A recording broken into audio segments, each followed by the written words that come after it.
சிலம்பம், அடிமுறை, குத்துவரிசை, எடுத்தெறி, மல்லு, பூட்டு பிரிவு, இளவட்டக்கல், கரலக்கட்டை பயிற்சி. இதெல்லாம் போய் ஒவ்வொன்றா கத்துக்கிட்டீங்களா ஆமா நீங்க? சார், ஊர் தான் போய் கத்துக்க முடியும். ஐயா இப்ப வந்தாரு, அவர்கிட்ட நான் ஊதுகோலி கத்துக்கிட்டேன் நானு. நான் கூட தான் கத்துக்கிட்டேன். ஐடில ஒர்க் பண்ற மாதிரி ஃபார்ம்ல இருக்காரு. அவர் பண்ணுவாரான்னு டவுட். ஓ, இந்த மாதிரி ஒருத்தர் இந்த மாதிரி வீர விளையாட்டுகள்லாம் பண்ணுவாரா? அந்த முறை பையனை தான் சார் நானும் பண்ணி வச்சிருக்கேன். எனக்கு தெரியும், அந்த பையன் கொஞ்சம் டிமாண்ட்ல தான் இருப்பானே. வெக்கப்படுறது அழகா இருக்கியா? 1 2 3 தம்பி, நீங்க சிங்கிளா டேக்கனா? டேக்கன் கரல்ல சுத்தி காட்டுறீங்களா? இதுல ஒண்ணு கூட என் கால்ல விழுகாம கடவுளே என்ன காப்பாத்தி. இது அதெல்லாம் அவ்வளவு சீக்கிரம் யாராலையும் தூக்கிட முடியாது. நார்மலான பர்சனலா யாராலையுமே தூக்க நீங்க முடியாது. தான் சூஸ் பண்ணீங்க. நீங்க தான் சுத்தி பாக்குறீங்களா? இவர் எதை எடுத்து உங்களுக்கு டெமோ பண்ணி காட்டணும். சும்மா தூக்கி பாருங்க. கொடுங்க, நீ வாங்கிக்க. இதான் ஒரு சுத்தணும். மைக் வாங்கிக்கல. அடிப்பாங்க சார் வீட்டுல. 20 ஐட்டம் ஊரா போய் கத்துட்டு வந்த வீர விளையாட்டு வீரர் கடைசியில வீட்டுல அடிப்பாங்க சார். புரிஞ்சா அவர் என்ன சொல்ல ட்ரை பண்றாப்லனே. யாரால இது தூக்க முடியாது, நீ சொன்னதுக்காக செய்றேங்கறா. அதனால அது போது.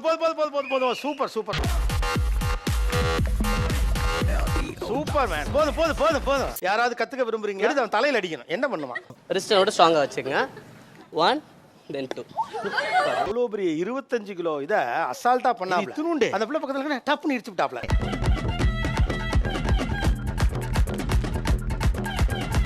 இல்ல, நானே பயப்படாம தான் நின்னேன். ஏன்னா நீ நிக்கிறதுனால எப்படி விட்டுற மாட்டாப்ல அப்படின்னு நானும் பயப்படாம இருந்தேன்.